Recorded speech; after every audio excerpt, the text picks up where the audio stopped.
Hello friends, welcome to Sumitra stories Telugu. మనం ఈ వీడియోలో చెత్తలో పుట్టిన కోటీశ్వరుడు అనే స్టోరీ గురించి తెలుసుకుందాం. గిరిపురం అనే ఊరిలో ఒక చెత్తకుండీ దగ్గర పెద్ద ఎత్తున న్యూస్ ఛానళ్ల హడావుడి ఉంది.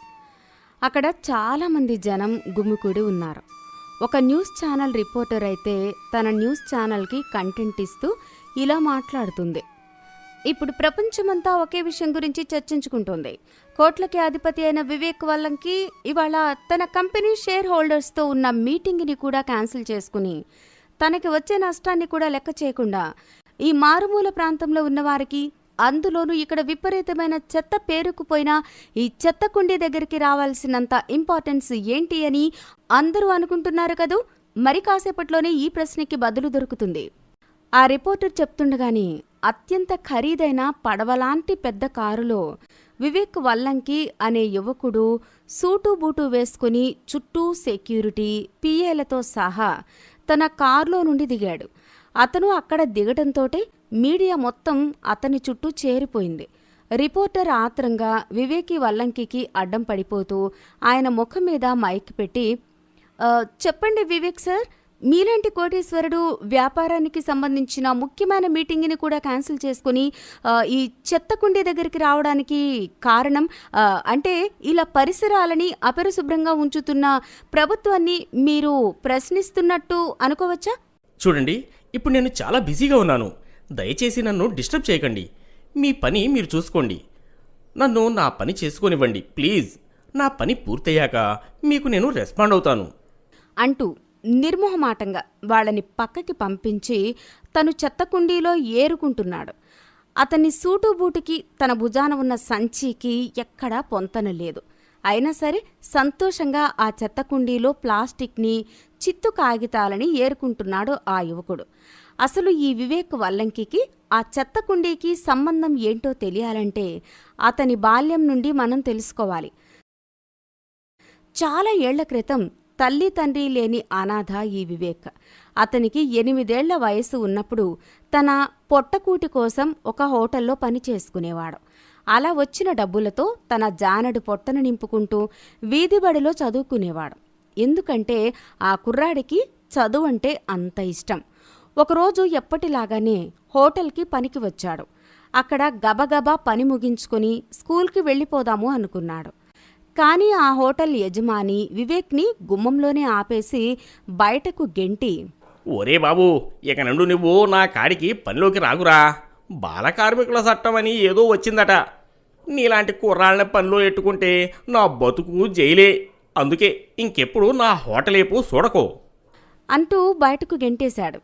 అలా తన బ్రతుకేదో బ్రతుకుదామనుకున్న వివేక్కి ఉన్న ఆ చిన్న ఆధారం కూడా బాలకార్మికుల చట్టం వల్ల మూసుకుపోయింది. ఇక ఆ తర్వాత ఏం చేయాలో తెలిసేది కాదు అతనికి. కొత్తగా ఆకలి బాధలు మొదలయ్యాయి. అప్పటి వరకు తనకు ఎవరూ లేకున్నా ఏ రోజు ఆ లోటు తెలియని అతన్ని మొదటిసారి ఆకలి, పేదరికం చాలా భయపెట్టాయి. అందుకే తన కడుపుని నింపుకోవడానికి మొదటిసారి చెత్తకుండీల్లో ఏదైనా ఆహారం దొరుకుతుందేమో అని వెతికాడు ఆ చిన్న వయసులో. అతని అదృష్టం బావుండి ఆ చుట్టుపక్కల ఎక్కడో ఫంక్షన్ జరగడంతో ఆ చెత్తకుండీలో ఎంగిలి విస్తరాకులు, వాటిలో జనం వదిలేసిన అడుగు పొదుగు ఆహారం దొరికాయి. అది తినేసి వెళ్ళి, ఏంటిది, ఇలా చెత్త కుండీల్లో పడేసిన తిండి తిని ఎన్నాళ్ళు బ్రతుకుతాం? అందుకే ఏదైనా పని చేసుకుని డబ్బులు సంపాదించుకోవాలి. లేదంటే ఆ వీధి కుక్కలకి నాకు ఏ తేడా ఉండదు. కానీ ఏం పని చేసుకోవాలి? అదేదో చట్టం వల్ల పిల్లోడనని నాకు ఎవ్వరూ పని ఇవ్వనంటున్నారే అంటూ ఆలోచిస్తూ నిద్రలోకి జారుకున్నాడు. తెల్లవారి చూస్తే 25 అడుగుల దూరంలో ఒక చెత్తకుండీ ఉంది. ఆ చెత్తకుండీలో కొందరు ప్లాస్టిక్ కవర్లు, బాటిల్స్ ఏరుకుంటూ కనిపించారు. వాళ్ళని చూశాక అర్థమైంది తను కూడా బ్రతకడానికి అలాంటి పనేదో చేసుకోవాలని. అందుకే ఆ రోజు నుండి తను ఆ చెత్తకుండీల్లో ప్లాస్టిక్ బాటిల్స్ అవి ఏరుకునేవాడు. కానీ చదువు మీద అతనికి ఉన్న శ్రద్ధ వల్ల చెత్తకుండీలోని చిత్తు కాగితాలు, న్యూస్ పేపర్ ముక్కలు కనిపిస్తే వాటిని చదివేవాడు.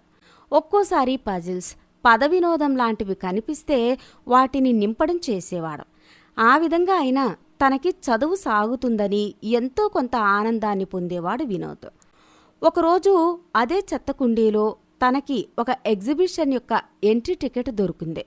ఇది ఎవరిదో ఎగ్జిబిషన్ టికెట్లా ఉంది. పైగా ఇవాళ సాయంత్రం షోది ఈ టికెట్. పొరపాటున ఏ ఇల్లు తుడుచుకునేటప్పుడు పడిపోయి ఉంటుంది.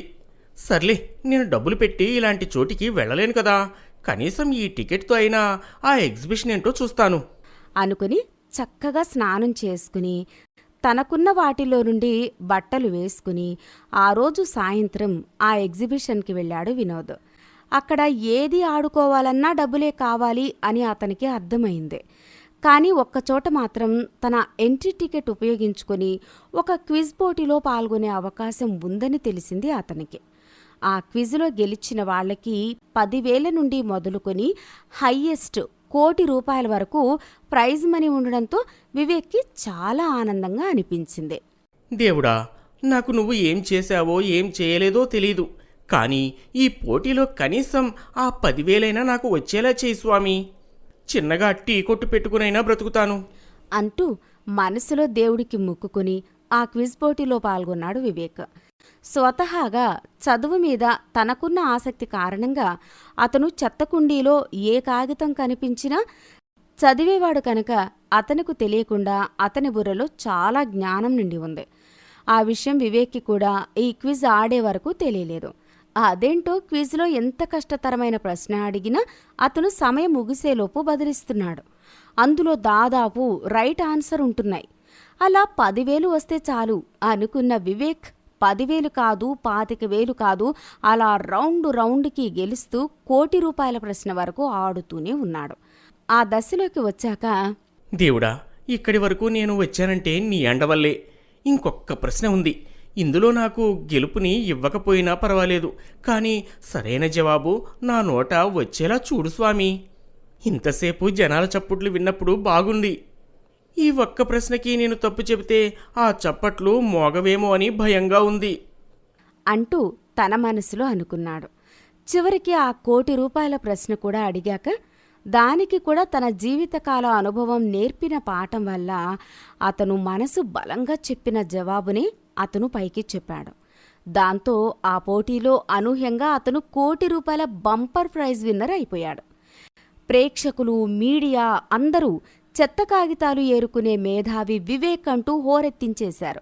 అలా గతం నుండి ప్రస్తుతానికి వస్తే ఆ రోజు తను గెలుచుకున్న డబ్బుని తన తెలివితేటలతో పెంచి ఆ కోటిని ఇప్పుడు ₹1,000,00,000 చేస్తూ ఎదిగాడు ఈనాటి యువకుడు వివేక్ వల్లంకే అని రిపోర్టర్ ప్రపంచానికి చెప్పింది. అప్పుడు ఆ రిపోర్టర్ వివేక్ ముందుకు వెళ్ళి అతని దగ్గర మైక్ పెట్టి, సార్, మీరు ఇంత డబ్బు సంపాదించినా కూడా ఇక్కడికి వచ్చి మళ్ళీ ఇదే చెత్త ఏరుకుంటున్నారు ఎందుకు? ఎందుకంటే ఇది నా జీవితంలో స్పెషల్ డే. కొన్నేళ్ల క్రితం ఈ రోజే నా జీవితం ఈ చెత్తకుండీ స్థాయి నుండి చార్టర్డ్ ఫ్లైట్లలో నేను తిరిగే స్థాయికి తీసుకొచ్చింది. అందుకే ఈ రోజుని నేను మర్చిపోకుండా ప్రతి ఇయర్ నేను ఇలాగే నా జీవితం మొదలైన ఈ చెత్తకుండీ దగ్గరకు వచ్చి చెత్త ఏరుకొని నేను మొదలైన చోటుని మర్చిపోకుండా గుర్తు చేసుకుంటాను. కాకపోతే ప్రతిసారి నేను సీక్రెట్గా వచ్చి వెళ్ళిపోతాను. కానీ ఈసారి మీ మీడియా వాళ్ళు ఎలా పట్టుకున్నారో నా రాకని పట్టేశారు. అందుకే ఇప్పుడు ఇది న్యూస్ అయింది అంటూ నవ్వుతూ ఒక చురక అంటించేసి తన చిత్తు కాగితాలు ఏరుకున్న సంచి తీసుకుని తన ఖరీదైన కారులో అక్కడి నుండి వెళ్ళిపోయాడు ఆ చెత్తలో పుట్టిన కోటీశ్వరుడు. మనం ఈ వీడియోలో ఎవరా హంతకుడు అనే స్టోరీ గురించి తెలుసుకుందాం. అంబులెన్స్ సౌండ్ వినిపించడంతో ఆ గల్లీలో ఉన్నవారందరూ ఎవరికి ఏమైందా అనుకుంటూ పరిగెత్తుకుంటూ ఇళ్లలో నుండి బయటకొస్తారు. అప్పుడే ఆగిన అంబులెన్స్ నుండి వీరయ్య శవాన్ని బయటకు దించుతారు. అతన్ని లారీ గుద్దడం వల్ల శరీరం మొత్తం నుజ్జైపోయి ఉంటుంది. వీరయ్య భార్య, కూతురు ఆ శవాన్ని చూడగానే తమ కుటుంబం పెద్ద దిక్కును కోల్పోయింది అన్నట్లు కూలబడిపోతారు. అక్కడ ఉన్న వాళ్ళందరూ కూడా అయ్యో పాపం, వీరయ్య ఎంత మంచివాడో, ఇలా జరగకూడదు, ఇప్పుడు ఆ కుటుంబం ఎలా నడుస్తుంది అని మాట్లాడుకుంటూ ఉంటారు. వీరయ్య శవం తీసుకొచ్చిన అరగంట తర్వాత కాలేజీ నుండి వీరయ్య కొడుకు వస్తాడు. చనిపోయిన తన తండ్రిని చూసి చాలా బాధపడతాడు. ఇంతలో అక్కడికి పోలీసు వస్తారు. ఏమమ్మా, ఇక్కడ ఈ వీరయ్య తాలూకు మనుషులు ఎవరెవరు ఉన్నారు? వాళ్ళందరూ ఒకసారి ఇలా రండి. నేను ఏరయ్య భార్యనయ్యా. అసలేమైందయ్యా, ఉదయం పోయేటప్పుడు బాగానే వెళ్ళాడు, ఇంతలోనే నా జీవితం ఇలా అయిపోయింది. బాధపడకమ్మా, ఇది ఎలా జరిగిందో తెలుసుకోవాలంటే మాకు కొన్ని వివరాలు కావాలి. అసలు ఇది యాక్సిడెంటా లేక ఎవరైనా కావాలని చేశారో తెలియాలంటే మీరు మేము అడిగిన దానికి ఏమీ దాచకుండా చెప్పండి. అలాగే అయ్యా. నీ భర్త నీతో ఇంట్లో బాగానే ఉండేవాడా, లేదంటే ఏవైనా గొడవ పడుతూ ఉండేవాడా? లేదయ్యా, నాతో ఎప్పుడూ గొడవ పడేవాడు కాదు.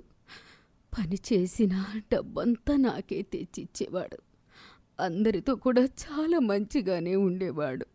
కావాలంటే మీరిక్కడ ఎవరిని అడిగినా ఆయన కోసం మంచిగానే చెప్తారు. ఇలా కానిస్టేబుల్ వీరయ్య భార్య చెప్పిన మాటలు విన్న తర్వాత అక్కడ ఉన్న మిగిలిన వారిని కూడా వీరయ్య ఎలాంటి వాడని అడుగుతాడు. అక్కడున్న వాళ్ళందరూ కూడా వీరయ్య చాలా మంచివాడని, ఎప్పుడూ తన పని తాను చేసుకునేవాడు అని, ఎవరిని ఏ మాట అనేవాడు కాదని చెప్తారు. ఇక్కడ ఎవరితో కూడా అంతగా మాట్లాడేవాడు కాదని చెప్తారు. అతనికి ఎవరైనా స్నేహితులు ఉన్నారా అని అడిగితే పక్క వీధిలో ఉండే కూరగాయల వ్యాపారితో స్నేహం ఉందని చెప్తారు. ఈ సమాచారం మొత్తం కానిస్టేబుల్ ఇన్స్పెక్టర్కి చెప్తాడు. నువ్వేమో అతనికి ఎవరూ శత్రువులు లేరు అంటున్నావు. అతని బాడీ చూస్తుంటే నాకు అది యాక్సిడెంట్లా అనిపించడం లేదు, ఎవరో కావాలని చేసినట్టు అనిపిస్తుంది. అవును, అక్కడ నువ్వు ఎవరెవరితో మాట్లాడావు? నేను వీరయ్య భార్య ఇంకా అక్కడ గల్లీలో ఉన్న జనాలతో మాట్లాడాను.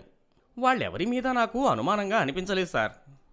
సరే అయితే ముందు నువ్వు వెళ్ళి ఆ కూరగాయల వ్యాపారిని తీసుకునిరా. వెంటనే ఆ కానిస్టేబుల్ కూరగాయల వ్యాపారి ఇంటికి వెళ్తాడు. కానీ అతను వచ్చేసరికి మధ్యాహ్నం 2 అవుతుందని చెప్తుంది వాళ్ళ ఆవిడ.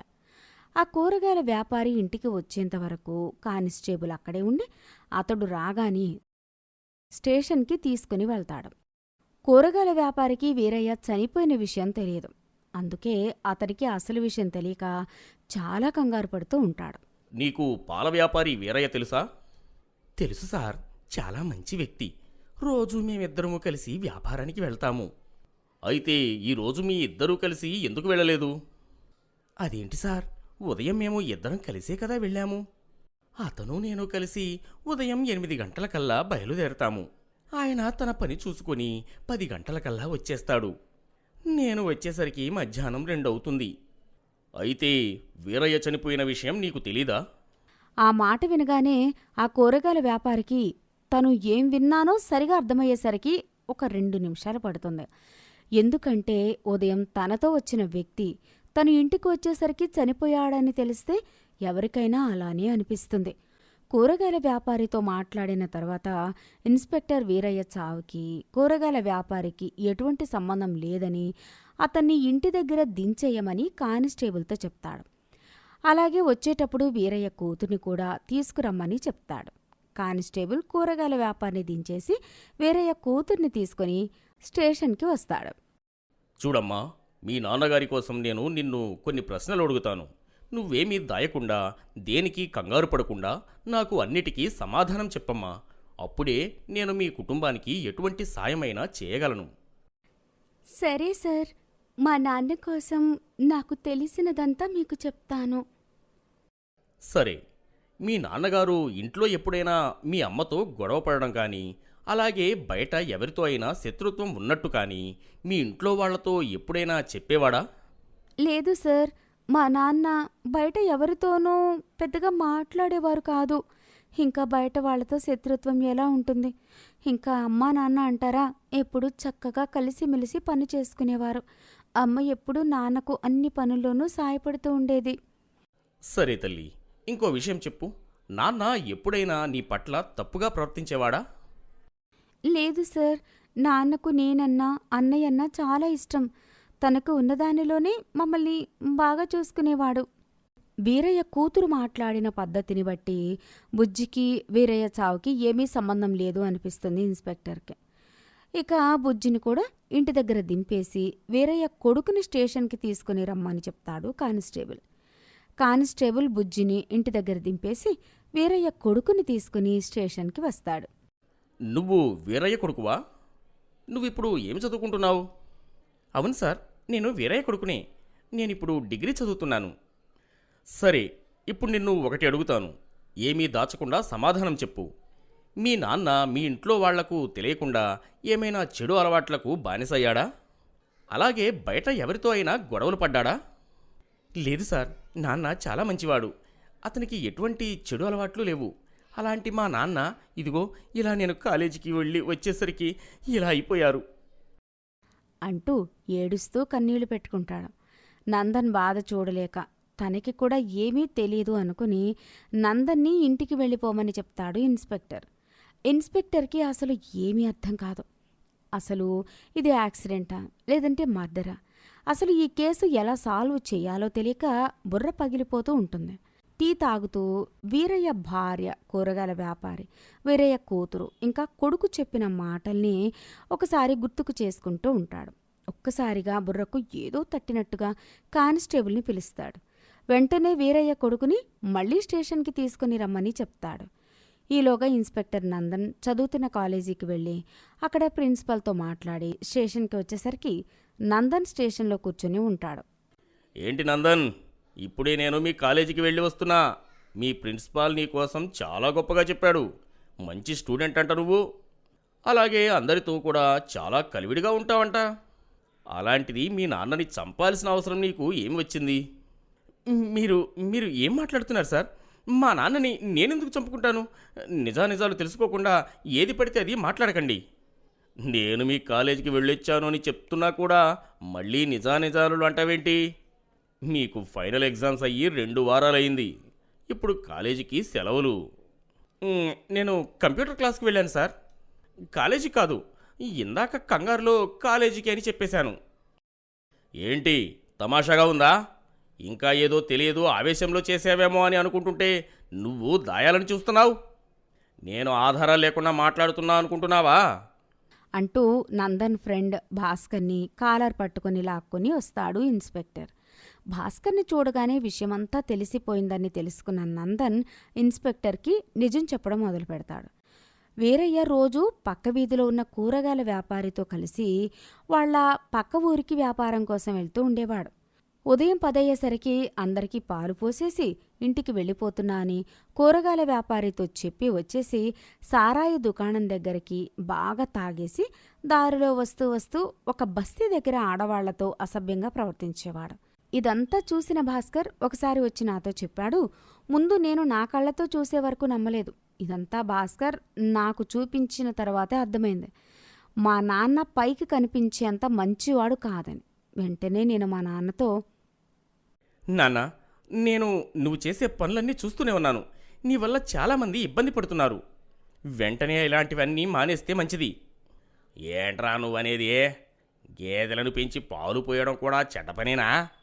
నువ్వు తెలివిగా మాట్లాడుతున్నా అనుకోకు నాన్న. నువ్వు చేసే ప్రతి పని నేను చూశాను. నువ్వు సారాయి దుకాణానికి వెళ్ళడం, అక్కడ ఆడవాళ్ళని ఇబ్బంది పెట్టడం అన్నీ చూశాను. నువ్వు ఇవన్నీ మానకపోతే ఈ విషయం అమ్మతో చెప్తాను. ఓహో, అయితే అంతా చూసావన్నమాట. సరే అయితే చెప్పుకో, నాకేం భయం లేదు. ఎందుకంటే నువ్వు చెప్పింది ఎవరూ నమ్మరు. వీరయ్య ఆనందంతో నందన్కి ఇంకా కోపం పెరిగిపోయింది. చాలాసార్లు చెప్పి చూశాడు. కానీ వీరయ్య మాట వినకపోవడంతో తన ఫ్రెండ్ భాస్కర్ సాయంతో వీరయ్యని లారీతో గుద్ది చంపేశాడు. ఇలా చెప్పడం ఆపి బాధపడుతూ ఉంటాడు. ఎంత పెద్ద తప్పు చేశావు నందన్. నీ తండ్రి చెడ్డవాడే కావచ్చు, కానీ చట్టాన్ని నీ చేతుల్లోకి తీసుకుని నువ్వే శిక్షించావు. దీనికి నీకు శిక్ష తప్పదు. ఆవేశంలో నేను అంతకు మించి ఆలోచించలేకపోయాను సార్. నేను చేసిన తప్పుకి నేను శిక్ష అనుభవించడానికి సిద్ధంగా ఉన్నాను సార్. సరే, నీ ప్రవర్తన కోసం ముందుగానే నేను మీ ప్రిన్సిపాల్తో మాట్లాడాను. నీకోసం మొత్తం తెలుసుకున్నాను. నీ భవిష్యత్తుకి ఏమీ కాకుండా నేను చూసుకుంటాను. ఇలా ఇన్స్పెక్టర్ నందన్కి తక్కువ శిక్షతోనే బయటకు వచ్చేలా ఏర్పాట్లు చేశాడు. కుటుంబంలో ఒకరు చేస్తున్న తప్పుకి కుటుంబం మొత్తం శిక్ష అనుభవించవలసి వస్తుంది. తొందరపాటు నిర్ణయాలు జీవితాన్ని ఎంత చిన్నాభిన్నం చేస్తాయి అనేది ఈ రోజుల్లో మనం తరచూ చూస్తూనే ఉన్నాము. కథ చివరి వరకు చూశారు అంటే ఎంతో కొంత నచ్చే ఉంటుంది. వీలైతే లైక్ చేయండి, కుదిరితే షేర్ చేయండి. మరిన్ని కొత్త వీడియోస్ కోసం మన సుమిత్ర స్టోరీస్ ఛానల్ని సబ్స్క్రైబ్ చేసుకోండి.